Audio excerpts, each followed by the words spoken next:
34 years ఉన్న నా friend కాలి బొటనవేలు సివియర్ గా పెయిన్ వస్తుందని చెప్పాడు. మార్నింగ్ లేచినప్పుడు బొటనవేలు నొప్పి రావడం, వాకింగ్ చేస్తున్నప్పుడు ఇంకా పెరుగుతుందని చెప్పాడు. కానీ అతను డైలీ చేసే వాకింగ్ వల్ల, కొత్త షూ వల్ల అలా ఉందని అనుకున్నాడు. డాక్టర్ అడ్వైస్ ప్రకారం అతనికి యూరిక్ యాసిడ్ టెస్ట్ చేస్తే 8.9 mg/dl హైపర్ యూరిసీమియా కండిషన్ ఉందని తెలిసింది.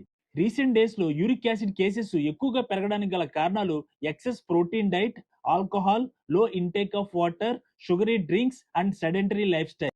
ఎక్సెస్ యూరిక్ యాసిడ్ బ్లడ్ లో ఎక్సిడ్ అయితే అవి క్రిస్టల్ గా ఫామ్ అయ్యి జాయింట్స్ లో డిపాజిట్ అవుతాయి. దీనివల్ల severe inflammation and joint pains వస్తాయి.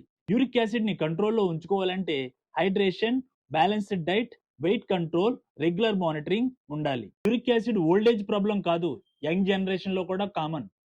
Please share and comment. Thank you.